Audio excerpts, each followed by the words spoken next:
ಸ್ನೇಹಿತರೇ ನಮಸ್ಕಾರ. ನಾನು ರವೀಂದ್ರ ಜೋಶಿ. ಮಳೆ ನಿಂತರೂ ಮರದ ಹನಿ ನಿಲ್ಲೋದಿಲ್ಲ ಅಂತ ಒಂದು ಗಾದೆ ಮಾತಿದೆ. ಉತ್ತರ ಪ್ರದೇಶದಲ್ಲಿ ಮೊನ್ನೆ ನಡೆದಂಥ ಬರೇಲಿಯ ಹಿಂಸಾಕಾಂಡ ಇದೆಯಲ್ಲ, ಅದಾದಮೇಲೆ ನಡೀತಾ ಇರುವಂಥ ವಿದ್ಯಮಾನಗಳನ್ನು ನೀವು ನೋಡಬೇಕು. ನಿಮಗೆ ಆಶ್ಚರ್ಯ ಆಗಿಬಿಡುತ್ತೆ. ಒಂದು ಸರ್ಕಾರ ಇಂಥದ್ದೊಂದು ಕಾಂಡ ಆದ ಸಂದರ್ಭದಲ್ಲಿ ಯಾವ ರೀತಿಯ ಪ್ರತಿಕ್ರಿಯೆಯನ್ನು ತೋರಿಸುತ್ತೆ ಮತ್ತು ಇನ್ನು ಮುಂದೆ ಈ ರೀತಿ ಆಗಬಾರದು ಅಂತ ಯಾವ ರೀತಿಯ ಮುಂಜಾಗರೂಕತಾ ಕ್ರಮ ತಗೊಳ್ಳುತ್ತೆ, ಯಾವ ಅಪರಾಧಿಗಳು ಇದರಲ್ಲಿ ಪಾಲ್ಗೊಂಡಿರ್ತಾರೋ ಆರೋಪಿಗಳು ಅವರಿಗೆ ಯಾವ ರೀತಿಯ ಶಿಕ್ಷೆಯನ್ನು ಕೊಡುತ್ತೆ ಅನ್ನೋದಕ್ಕೆ ಈ ಘಟನೆಯನ್ನು ನೀವು ಸಂಪೂರ್ಣವಾಗಿ ನೋಡಬೇಕು. ನಿಮಗೆ ಗೊತ್ತು, ತೌಕೀರ್ ರಾಜಾ ಎನ್ನುವಂಥ ಒಬ್ಬ ವ್ಯಕ್ತಿ, ಮೌಲಾನಾ ತೌಕೀರ್ ರಾಜಾ ಅನ್ನುವಂಥ ವ್ಯಕ್ತಿ ಕೊಟ್ಟಂಥ ಕರೆ, ಇಸ್ಲಾಮಿಯ ಮೈದಾನದಲ್ಲಿ ಎಲ್ಲ ಸೇರಿಕೊಳ್ಳಿ ಅಂತ. ಅನುಮತಿ ಇರಲಿಲ್ಲ, ಜನ ಸೇರಿಕೊಂಡ್ರು, ಘೋಷಣೆಗಳು ಕೂಗ್ಲಿಕ್ಕೆ ಶುರು ಮಾಡಿದರು, ಗಲಾಟೆ ಮಾಡಲಿಕ್ಕೆ ಶುರು ಮಾಡಿದರು, ದೊಂಬಿ ಮಾಡಲಿಕ್ಕೆ ಶುರು ಮಾಡಿದರು. ಉತ್ತರ ಪ್ರದೇಶ ಸರ್ಕಾರ ಏನು ಮಾಡುತ್ತೆ ಅಂತ ನಿಮ್ಗೆ ತುಂಬ ಚೆನ್ನಾಗಿ ಗೊತ್ತಿದೆ. ಸರಿಯಾದಂಥ ಪ್ರಸಾದವನ್ನು ಕೊಟ್ಟು ಕಳಿಸ್ತಾರೆ, ಬಿಸಿ ಬಿಸಿ ಕಜ್ಜಾಯವನ್ನು ಕೊಟ್ಟು ಕಳಿಸ್ತಾರೆ. ಅಲ್ಲಿಗೆ ಮುಗಿಲಿಲ್ಲ ವಿಷಯ. ವಿಷಯ ಶುರುವಾಗೋದು ಅಲ್ಲಿಂದ. ಏನಂದರೆ, ಇದು ಒಂದಕ್ಕೆ ನಾವು ಅವಕಾಶ ಕೊಟ್ಟರೆ ಎಲ್ಲ ಕಡೆ ಇದು ಸ್ಪ್ರೆಡ್ ಆಗುತ್ತೆ ಅನ್ನುವಂಥ ಕಾರಣಕ್ಕೋಸ್ಕರ ಯೋಗಿ ಆದಿತ್ಯನಾಥ್ ಒಂದು ಸಲ ಗುಡುಗ್ತಾರೆ. ಗುಡುಗಿ ಹೇಳ್ತಾರೆ, ಯಾರ ರಾಜ್ಯಭಾರ ಇದೆ ಉತ್ತರ ಪ್ರದೇಶದಲ್ಲಿ ಅಂತ ಬಹುಶಃ ಮೌಲಾನ ಮರ್ತು ಬಿಟ್ಟಿದ್ದಾನೆ. ಅವರು 7 ಪೀಳಿಗೆಯವ್ರ ಮುಂದೆ ಇನ್ನೊಂದು ಸಲ ಈ ರೀತಿಯಾದಂಥ ಕಮ್ಯುನಲ್ ವಾರ್ ಮಾಡಿರಬಾರ್ದು, ಆ ರೀತಿ ಮಾಡ್ತೀವಿ ಅಂತ ಹೇಳ್ತಾನೆ. ಅದು ಏನು ಮಾಡಿದ್ರು ಅವರು ಅನ್ನೋದನ್ನು ಈಗ ನಾನು ಹೇಳ್ತಾ ಇದ್ದೀನಿ. ಯೋಗಿ ಆದಿತ್ಯನಾಥರ ಬುಲ್ಡೋಸರ್ಗಳು ಬರೇಲಿಯ ಕಂಡ ಕಡೆ ತಮ್ಮ ಶಿವತಾಂಡವ ನೃತ್ಯವನ್ನು ನಡೆಸಿದ್ದಾವೆ. ಅಕ್ಯುರೇಟ್ ಸಂಖ್ಯೆಗಳನ್ನು ಹೇಳ್ತೀನಿ. 38 ಅಂಗಡಿಗಳನ್ನು ನೆಲಸಮ ಮಾಡಲಾಗಿದೆ. ಈ 38 ಅಂಗಡಿಗಳು ಕೂಡ ಈ ಮೌಲಾನಾ ತೌಕೀರ್ ರಾಜಾ ಇದನ್ನಲ್ಲ, ಈತನ ಪಾಲುದಾರಿಕೆಯಲ್ಲಿ ನಡೀತಾ ಇರುವಂಥ ಅಂಗಡಿಗಳು. ಆಮೇಲೆ ಒಂದು ರೆಸಾರ್ಟು, ಹಮ್ ಸಫರ್ ಪ್ಯಾಲೇಸ್ ಅಂತೇಳಿ, ಇದು ಹಾಜಿ ಶರಾಫತ್ ಖಾನ್, ನೋಡಿ ಅಂತ ಹೆಸರು ಹೆಂಗಿದೆ, ಶರಾಫತ್ ಅಂತೀವನು. ಈ ಹಾಜಿ ಶರಾಫತ್ ಖಾನ್ನ ಹಮ್ ಸಫರ್ ಪ್ಯಾಲೇಸ್ ಅಂತ ಒಂದು ರೆಸಾರ್ಟು, ಇದು ಕೂಡ ಅನಧಿಕೃತವಾಗಿ ನಡೀತಾ ಇತ್ತು. ಇದರಲ್ಲಿ ಕೂಡ ಈತನ ಪಾರ್ಟ್ನರ್ಶಿಪ್ಪು, ಅದನ್ನು ಕೂಡ ನೆಲಸಮ ಮಾಡಲಾಯಿತು. ಇನ್ನೊಬ್ಬ ಅಲ್ಲಿ ಡಾಕ್ಟರ್ ನಫೀಸ್ ಅಂತ ಇದ್ದಾನೆ, ಅವನು ದಾಡಿ ಮಿಯಾ. ಆ ಡಾಕ್ಟರ್ ನಫೀಸ್ ಏನಿದ್ದಾನೆ, ನಮ್ಮ ಇನ್ಸ್ಪೆಕ್ಟರ್ಗಳ ಕೈಗಳನ್ನು ಕತ್ತರಿಸ್ಬೇಕು ನಾವು ಅಂತ ಹೇಳಿಕೆಯನ್ನು ಕೊಟ್ಟಿದ್ದವ. ಆತನಿಗೆ ಯಾವ ರೀತಿಯದಾದಂಥ ಟ್ರೀಟ್ಮೆಂಟ್ ಮಾಡಿದ್ದಾರೆ ಅಂದರೆ, ಹೊರಗಡೆ ಬಂದಮೇಲೆ ಆತ ಹೇಗಿದ್ದಾನೆ ಅನ್ನುವಂಥ ಫೋಟೋ ತಮಗೆ ತೋರಿಸ್ತೇನೆ. ಇನ್ನೊಬ್ಬ ತಾಜಿಬ್ ಮಿಯಾ ಅಂತ ಇದ್ದ. ಈ ತಾಜಿಬ್ ಮಿಯಾ ನಾಡ ಪಿಸ್ತೂಲನ್ನು ತಗೊಂಡು ಪೊಲೀಸರ ಮೇಲೆ ಗುಂಡು ಹೊಡೆಸುವಂಥ ಪ್ರಯತ್ನ ಮಾಡಿದ್ದ. ಈಗ ಆತನನ್ನು ಆಪರೇಷನ್ ಲಂಗಡಾದಲ್ಲಿ ಕಾಲಿರಲಾರ್ದಂಗೆ ಮಾಡಿದ್ದಾರೆ. ಜೊತೆಗೆ 73 ಜನರನ್ನು ಬಂಧಿಸಲಾಗಿದೆ. ಯಾವ ರೀತಿಯ ಮೊಕದ್ದಮೆಗಳನ್ನು ಹಾಕಲಾಗಿದೆ ಅಂದರೆ, ಅವರು ಯಾರಿಗೂ ಜಾಮೀನು ಸಿಗಬಾರ್ದು, ಆ ರೀತಿಯದಾದಂಥ ಕೇಸ್ಗಳನ್ನು ಹಾಕಲಾಗಿದೆ. ಇದರ ಮೋಡಸ್ ಆಪರೆಂಡಿಯನ್ನು ಓಪನ್ ಮಾಡ್ತಾರೆ. ಏನಿತ್ತು ಇವ್ರದ್ದು ಕರಾಮತ್ತು ಅನ್ನೋದನ್ನು ವಿಚಾರ ಮಾಡಲಾಗಿ ಒಂದು ವಿಷಯ ಹೇಳ್ತಾರೆ, ನಾವೆಲ್ಲ ನಮ್ಮ ಶಕ್ತಿ ಪ್ರದರ್ಶನ ಮಾಡಬೇಕು. ನಾವು ನಮ್ಮ ಶಕ್ತಿ ಪ್ರದರ್ಶನವನ್ನು ಐ ಲವ್ ಮೊಹಮ್ಮದ್ ಮೂಲಕ ಮಾಡೋದು. ನಮ್ಮ ಶಕ್ತಿ ಎಷ್ಟಿದೆ ಅಂತ ಗೊತ್ತಾಗಬೇಕು ಅಂದರೆ, ಬಲ ಪ್ರದರ್ಶನ ಆಗಬೇಕು ಅಂದರೆ ಒಂದಷ್ಟು ಜನ ಪೊಲೀಸರನ್ನ ನಾವು ಸಾಯಿಸಬೇಕು, ಹತ್ಯೆ ಮಾಡಬೇಕು ಅಂತ ಅವರು ಪ್ಲ್ಯಾನ್ ಮಾಡಿರ್ತಾರೆ. ನೋಡಿ ಯಾವ ರೀತಿಯದಾದಂಥ ಷಡ್ಯಂತ್ರ ದೇಶಾದ್ಯಂತ ನಡೀತಾ ಇದೆ. ಅದಕ್ಕೆ ಪ್ರಯೋಗಶಾಲೆಯಾಗಿ ಹೇಗೆ ಈ ಬರೇಲಿಯನ್ನು ಬಳಸಿಕೊಳ್ಳಲಾಯಿತು ಅನ್ನೋದನ್ನು ನೋಡಿ. ಈಗ ತೌಕೀರ್ ರಾಜಾನಿಂದ ಹಿಡಿದು ಆತನ ಜೊತೆ ಇರುವಂಥ ಬಂಟ್ರು ಯಾರ್ಯಾರಿದ್ದಾರೆ ಅವರಿಂದ ಹಿಡಿದು ಯಾರ್ಯಾರು ಇದರಲ್ಲಿ ಹಿಂದುಗಡೆ ಇದ್ದರು, ಮುಂದುಗಡೆ ಇದ್ದರು, ಎಡಗಡೆ ಇದ್ದರು, ಬಲಗಡೆ ಇದ್ದರು, ಎಲ್ಲರ ಮೇಲೆ ದಾಳಿ ಮಾಡಲಾಗಿದೆ. ಯಾವ್ಯಾವ ಮನೆಗಳಿದಾವೆ ಇವ್ರ ಮನೆಗಳನ್ನು ಬುಲ್ಡೋಸರ್ ಹಚ್ಚಿ ನೆಲಸಮ ಮಾಡಲಾಗಿದೆ. ಸುಪ್ರೀಂ ಕೋರ್ಟ್ ಒಂದು ಆರ್ಡರ್ ಮಾಡಿತ್ತು. ಏನಂತ, ಮುಂಚೆ ನೋಟಿಸ್ ಕೊಡಬೇಕು, ನಾವು ಹೇಳಿದ ಮೇಲೆ ಅಪ್ಪಣೆ ಪಡೆದು ಅದಾದ ಮೇಲೆ ಬುಲ್ಡೋಸರ್ ಹಾಕಬೇಕು, ಓಡಿಸಬೇಕು. ಸುಮ್ಮನೆ ನಿಮ್ಮ ಬುಲ್ಡೋಸರ್ ನ್ಯಾಯವನ್ನು ಮಾಡುವ ಹಾಗಿಲ್ಲ. ಈ ರೀತಿಯದಾದಂಥ ಪುಂಖಾನುಪುಂಖವಾದಂಥ ನಿರ್ದೇಶನವನ್ನು ಕೊಟ್ಟಿತ್ತು ಸುಪ್ರೀಂ ಕೋರ್ಟು. ಈಗ ಯೋಗಿ ಆದಿತ್ಯನಾಥ್ ಕೇವಲ 4 ದಿನಗಳ ಅವಧಿಯಲ್ಲಿ ಇಂಥದ್ದೊಂದು ಬೃಹತ್ ಕಾರ್ಯಾಚರಣೆ ಮಾಡಿದ್ದಾರೆ. ಅಂದರೆ ಯಾವ ಮಟ್ಟಿಗೆ ಅವರ ಬಳಿ ಸಂವಿಧಾನಾತ್ಮಕವಾದಂಥ ಅಂಶಗಳಿರಬಹುದು, ಪಕ್ಕಾ ದಾಖಲೆಗಳಿರ್ಬೋದು ಇದನ್ನು ಮಾಡಲಿಕ್ಕೆ ಅನ್ನುವುದನ್ನು ಆಲೋಚನೆ ಮಾಡಿ.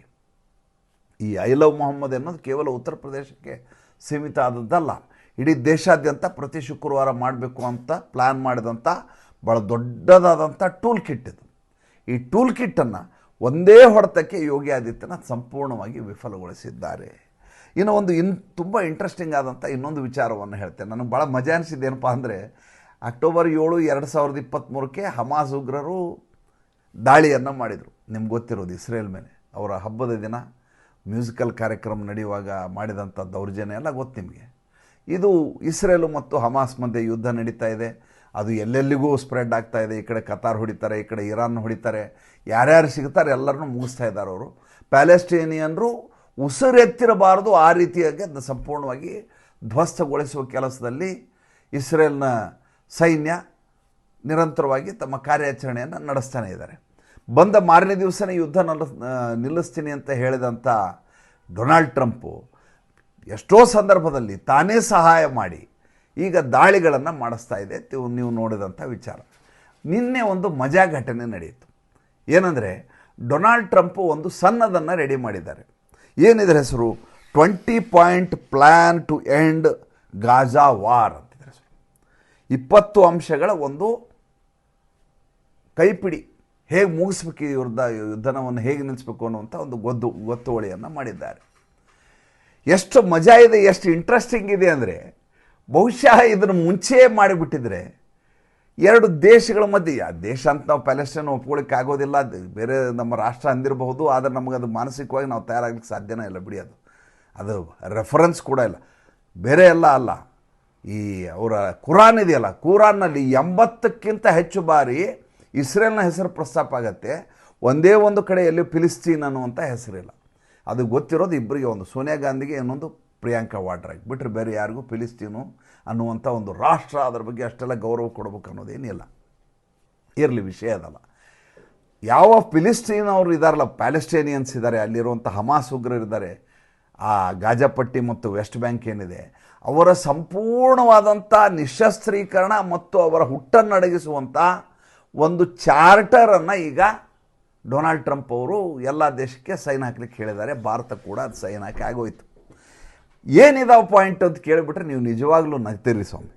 ಏನಂತ ಹೇಳ್ತಾರೆ ಅಂದರೆ, ಸೈನ್ ಹಾಕಿರೋ ದೇಶ ಯಾವ ಹೇಳ್ತೀನಿ, ಸೌದಿ ಅರೇಬಿಯಾದಿಂದ ಹಿಡಿದು, ಜೋರ್ಡಾನ್ನಿಂದ ಹಿಡಿದು, ಈಜಿಪ್ಟ್ನಿಂದ ಹಿಡಿದು, ಆಮೇಲೆ ಪಾಕಿಸ್ತಾನದಿಂದ ಹಿಡಿದು ಎಲ್ಲ ರಾಷ್ಟ್ರಗಳು ಇದಕ್ಕೆ ಸಹಿ ಹಾಕಿದ್ದಾವೆ, ಭಾರತ ಸಹಿತ. ಅಮೇರಿಕ ಅನ್ನುವಂಥ ದೊಡ್ಡಣ್ಣ ಮಾಡಿದ ಸಣ್ಣದು ಅನ್ನುವಂಥ ಕಾರಣಕ್ಕೋಸ್ಕರ ತಲೆನೇ ಕೆಡಿಸ್ಕೊಳ್ಳಾರದೆ ಸಹಿ ಹಾಕಿದ್ದಾರೆ.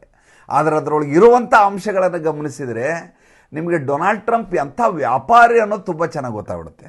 ಅವನು ಹೇಳ್ತಾನೆ, ಮೊದಲೇದು ಹಮಾಸಿನವರು ಒಂದೇ ಒಂದು ಶಸ್ತ್ರವನ್ನು ಇಟ್ಟುಕೊಳ್ಳಕೂಡದು, ಪಾಯಿಂಟ್ ನಂಬರ್ 1. ಪಾಯಿಂಟ್ ನಂಬರ್ 2, ಇವರು ರಾಜಕೀಯವಾಗಿ ಯಾವುದೇ ಪಕ್ಷವನ್ನು ಸ್ಥಾಪಿಸುವುದಿಲ್ಲ, ರಾಜಕೀಯವಾಗಿ ಇವರು ಸ್ಪರ್ಧಿಸುವ ಹಾಗಿಲ್ಲ, ರಾಜಕೀಯ ಐಡೆಂಟಿಟಿ ಇವರು ಕೂಡದು. 3ನೇದು, ಸಾಮಾಜಿಕವಾದಂಥ ಸಂಸ್ಥೆಯನ್ನು ಇವರು ಮಾಡೋ ಹಾಗಿಲ್ಲ. 4ನೇದಾಗಿ, ಹೀಗೇನಾದರೂ ಇವರು ಮಾಡಿದ್ದೇ ಆದರೆ ಅವರನ್ನು ಅಲ್ಲಿಂದ ಸಂಪೂರ್ಣವಾಗಿ ಮೂಲೋತ್ಪಾಟನೆ ಮಾಡಲಾಗುವುದು. ಅದಾದ ಮೇಲೆ ಈ ರೀತಿಯಾದಂಥ ಪಾಯಿಂಟ್ ಬರ್ತಾ ಹೋಗುತ್ತೆ.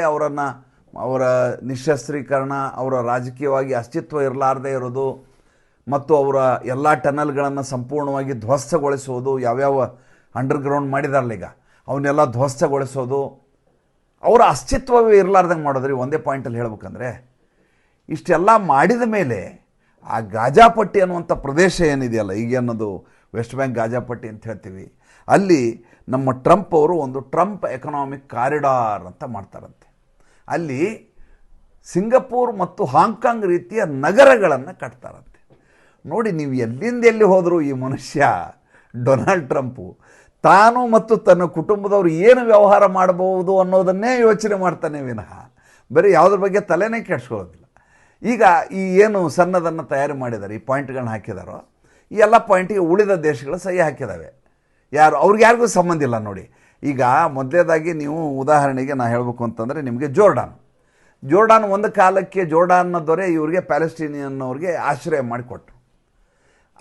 ಮಾಡಿಕೊಟ್ಟಾಗ 6 ಡೇ ವಾರ್ ಆದಮೇಲೆ ಆ ಜೋರ್ಡಾನ್ನ ದೊರೆಯ ವಿರುದ್ಧವೇ ಬಂಡಾಯ ಮಾಡಿದಂಥ ಜನ ಈ ಪ್ಯಾಲೆಸ್ಟೀನಿಯನ್ಸು. ಅಂಥ ಜೋರ್ಡಾನ್ ದೊರೆ ಈಗ ಸಹಿ ಹಾಕದೇ ಇರ್ತಾನೆ, ಪ್ಯಾಲೆಸ್ಟೀನ್ ಬೇಡ ನಮಗೆ ಅಂದರೆ, ಗಾಜಾದವ್ರು ಬೇಡ ನಮಗೆ ಹಮಾಸ್ ಉಗ್ರರು ಬೇಡ, ಹಮಾಸ್ ಉಗ್ರರು ಬರೀ ಯಾವುದೇ ಶಸ್ತ್ರ ಇರಬಾರ್ದು, ಈ ರೀತಿಯಾದಂಥ 20 ಪಾಯಿಂಟ್ ಬರೆದ್ರೆ ಉಳಿದ ಎಲ್ಲ ರಾಷ್ಟ್ರಗಳು ಸೈನ್ ಹಾಕ್ತವೆ. ಸೌದಿ ಅರೇಬಿಯಾದಿಂದ ಹಿಡಿದು ಎಲ್ಲ ರಾಷ್ಟ್ರಗಳು ಸಹಿ ಹಾಕಿಬಿಟ್ಟಿದ್ದಾವೆ. ಪ್ರಶ್ನೆ ಇರೋದು ಪ್ಯಾಲೆಸ್ಟೈನ್ನ ಅಸ್ತಿತ್ವವೇ ಇರೋದಿಲ್ಲ ಅದ್ರ ಮುಂದೆ.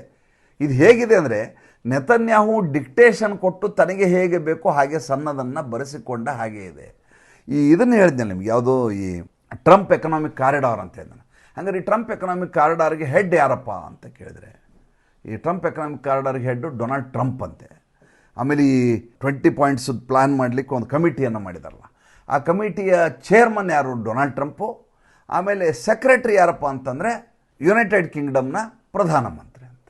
ಈ ರೀತಿಯಾಗಿ ಪ್ಲ್ಯಾನ್ ಮಾಡಿಕೊಂಡು ಈಗ ಇದನ್ನು ಅನುಷ್ಠಾನಕ್ಕೆ ತರಲಿಕ್ಕೆ ಪ್ರಯತ್ನ ಮಾಡ್ತಾ ಇದ್ದಾರೆ. ಪ್ಯಾಲೆಸ್ಟೇನಿಯನ್ಸ್ ಇದಕ್ಕೆ ಒಪ್ಕೋತಾರ? ಮಜಾ ನೋಡಿ. ಪ್ಯಾಲೆಸ್ಟೇನಿಯನ್ಸ್ ಸ್ಥಿತಿ ಹೇಗಿದೆ ಅಂದರೆ, ಇವರನ್ನು ಯಾವ ಇಸ್ಲಾಮಿಕ್ ರಾಷ್ಟ್ರವೂ ಕೂಡ ತನ್ನ ದೇಶದಲ್ಲಿ ಸೇರಿಸಿಕೊಳ್ಳುವುದಿಲ್ಲ. ಎಲ್ಲೇ ಮಟ್ಟಿಗೆ ಸೇರಿಸಿಕೊಳ್ಳೋದಿಲ್ಲ ಅಂದರೆ, ಇವರಿಗೆ ಟೂರಿಸ್ಟ್ ವೀಸಾನೂ ಕೊಡೋದಿಲ್ಲ. ಯಾಕೆಂದರೆ ಇವರು ಒಂದು ಸಲ ಕಾಲಿಟ್ಟು ಬಿಟ್ಟರೆ ಅದನ್ನು ಸಂಪೂರ್ಣವಾಗಿ ಧ್ವಸ್ತಗೊಳಿಸಲಾರದೆ ಬಿಡಲಾರದಂಥ ಜನ ಇವರು ಅನ್ನುವಂಥ ಕಾರಣಕ್ಕೋಸ್ಕರ ಸೌದಿ ಅರೇಬಿಯಾ, ಇರಾನ್, ಯಾವುದೇ ದೇಶ ತಗೊಳ್ಳಿ, ಯಾರು ಇವರಿಗೆ ಒಳಗೆ ಬರಲಿಕ್ಕೆ ಬಿಡೋದಿಲ್ಲ. ಇವ್ರಿಗೆ ಅವಕಾಶ ಕೊಡೋರು ಯಾರು? ಹಂಗಾರೆ ಇವ್ರಿಗೆ ಅವಕಾಶ ಕೊಡೋದು ಯುನೈಟೆಡ್ ಕಿಂಗ್ಡಮ್ಮು, ಇವ್ರಿಗೆ ಅವಕಾಶ ಕೊಡೋದು ಅಮೇರಿಕಾ, ಇವ್ರಿಗೆ ಅವಕಾಶ ಕೊಡೋದು ಐರೋಪ್ಯ ರಾಷ್ಟ್ರಗಳು. ಎಲ್ಲೆಲ್ಲಿ ಹೋಗಿದಾರೋ ಅಲ್ಲೆಲ್ಲ ಸಂಪೂರ್ಣವಾಗಿ ಹಾಳು ಮಾಡೋದೇ ಇವ್ರ ಕಾರ್ಯಕ್ರಮ. ಇಲ್ಲಿಯವರೆಗೂ ತಮ್ಮ ದೇಶದ ಅಸ್ತಿತ್ವದ ಬಗ್ಗೆ ಅವ್ರಿಗೆ ಆಲೋಚನೆಯೇ ಇಲ್ಲ. ಇಸ್ರೇಲಿಯನ್ಸ್ ಅಲ್ಲಿರಬಾರ್ದು ಅನ್ನೋದು ಇವ್ರ ಹೋರಾಟ. ಅದಕ್ಕಾಗಿ ಹೌತಿ ಉಗ್ರರನ್ನು ತಗೋತಾರೆ, ಬೇರೆ ಬೇರೆ ಎಲ್ಲರನ್ನು ತಗೊಂಡು ಸಂಪೂರ್ಣವಾಗಿ ನಿರಂತರವಾಗಿ ತಮ್ಮನ್ನು ತಾವು ನಾಶ ಮಾಡಿಕೊಳ್ಳುವ ಕೆಲಸವನ್ನು ಮಾಡ್ತಾ ಇದ್ದಾರೆ.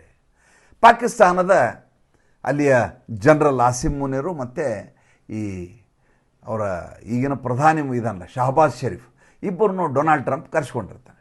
ಡೊನಾಲ್ಡ್ ಟ್ರಂಪ್ ಕರೆಸ್ಕೊತಾನೆ, ಈ ಸಣ್ಣದನ್ನು ಓದ್ತಾನೆ, ಎಲ್ಲರೂ ಸುತ್ತಲೂ ಸೇರಿರ್ತಾರೆ, ಇಬ್ಬರು ಚಪ್ಪಾಳೆ ಹೊಡಿಲಿಕ್ಕೆ ಶುರು ಮಾಡಿಬಿಡ್ತಾರೆ. ನೋಡಿ, ಪ್ಯಾಲೆಸ್ಟೇನಿಯನ್ ಪರವಾಗಿ ಭಾರತ ದೇಶದ ಪ್ರಿಯಾಂಕಾ ವಾಡ್ರಾ ಮಾತಾಡ್ತಾರೆ, ಸೋನಿಯಾ ಗಾಂಧಿ ದ ಹಿಂದೂ ಪತ್ರಿಕೆಗೆ ಕಾಲಂ ಬರೀತಾರೆ. ಆದರೆ ಪಾಕಿಸ್ತಾನ ಎನ್ನುವಂಥ ರಾಷ್ಟ್ರ ಪ್ಯಾಲೆಸ್ಟೇನಿಯನ್ ವಿರುದ್ಧವಾಗಿ ಮಾಡಿದಂಥ ಒಂದು ಸನ್ನದನ್ನು ಮಾಡೋದಕ್ಕೆ ಸಹಿಯನ್ನು ಹಾಕತ್ತೆ. ಅಷ್ಟೇ ಅಲ್ಲ, ಚಪ್ಪಾಳೆ ಹೊಡೆದು ಸ್ವಾಗತಿಸತ್ತೆ. ಭಾರತಕ್ಕೂ ಭಾರತದ ರಾಜಕಾರಣಿಗಳು ಪಾಕಿಸ್ತಾನಕ್ಕಿಂತ ಕಡೆಯಾಗಿದ್ದಾರೆ ಅನ್ನೋದು ಇದನ್ನು ನೋಡಿದ್ರೆ ಗೊತ್ತಾಗುತ್ತೆ. ಇವತ್ತು ಪಾಕಿಸ್ತಾನದಲ್ಲಿ ಇನ್ನೊಂದು ಭಾಳ ದೊಡ್ಡ ಡೆವಲಪ್ಮೆಂಟ್ ಆಗಿದೆ. ನಿಮಗೆ ಬಹುಶಃ ಪೇಪರ್ಲಿ ಓದಿದ್ದೀರಿ ಅನ್ಕೋತೀನಿ. ಈ ಬಲೂಚ್ ರಾಜಧಾನಿ ಕ್ವೆಟ್ಟಾ ಅಂತ ಇದೆ. ಕ್ವೆಟ್ಟಾದಲ್ಲಿ ಪಾಕಿಸ್ತಾನದ ಆರ್ಮಿ ಹೆಡ್ ಕ್ವಾರ್ಟರ್ ಇದೆ. ಈ ಆರ್ಮಿ ಹೆಡ್ ಕ್ವಾರ್ಟರ್ ಮೇಲೆ ಬಲೂಚಿ ಪ್ರತ್ಯೇಕತಾವಾದಿಗಳು ಒಂದು ದೊಡ್ಡ ದಾಳಿಯನ್ನು ಮಾಡಿದ್ದಾರೆ. 10 ಜನ ಸೈನ್ಯದ ಅಧಿಕಾರಿಗಳು ಸಾವಾಗಿದೆ, ಅವರು ಹತ್ಯೆ ಆಗಿದೆ. ಸುಮಾರು 106 ಜನ ಇದರಲ್ಲಿ ಗಾಯಾಳುಗಳಾಗಿದ್ದಾರೆ. ಪಾಕಿಸ್ತಾನ ಇಲ್ಲಿ ಹೋಗಿ ಅಮೆರಿಕದಲ್ಲಿ ದೊಡ್ಡಸ್ತಿಕೆಯನ್ನು ಮೆರಿತಾ ಇದೆ. ತನ್ನದೇ ಭೂಮಿಯಲ್ಲಿ ತನಗೆ ಅಸ್ತಿತ್ವ ಇರಲಾರದಂಥ ಪರಿಸ್ಥಿತಿಯಲ್ಲಿ ಅದಿದೆ. ಬಲೂಚಿಗಳು ಸೈನ್ಯದವರ ಯೂನಿಫಾರ್ಮನ್ನು ನೋಡಿದರೆ ಅವ್ರನ್ನ ಮುಗಿಸುವಂಥ ಪ್ರಕ್ರಿಯೆಯಲ್ಲಿ ತೊಡಕೊಂಡಿದ್ದಾರೆ. ಇವರು ಸೌದಿ ಅರೇಬಿಯಾಗೆ ನಾವು ಸೆಕ್ಯೂರಿಟಿಯನ್ನು ಕೊಡ್ತೀವಿ ಅಂತ ಅಲ್ಲಿ ಹೋಗಿ ಗಾರ್ಡ್ ಕೆಲಸವನ್ನು ಮಾಡ್ತಾ ಇದ್ದಾರೆ. ಮತ್ತು ಮುಂದಿನ ಸಂಚಿಕೆಯಲ್ಲಿ ಹೊಸ ವಿಷಯದೊಂದಿಗೆ ಮಾಡ್ತೀನಿ. ಸಂಚಿಕೆ ಇಷ್ಟ ಆಗಿದರೆ ಲೈಕ್ ಮಾಡಿ, ಫಾಲೋ ಮಾಡಿ, ಶೇರ್ ಮಾಡಿ. ದಯವಿಟ್ಟು ನಮ್ಮ ಮುಕ್ತ ಪತ್ರಿಕೋದ್ಯಮಕ್ಕೆ ಆರ್ಥಿಕವಾಗಿ ಬೆಂಗಾವಲಾಗಿ ನಮಸ್ಕಾರ.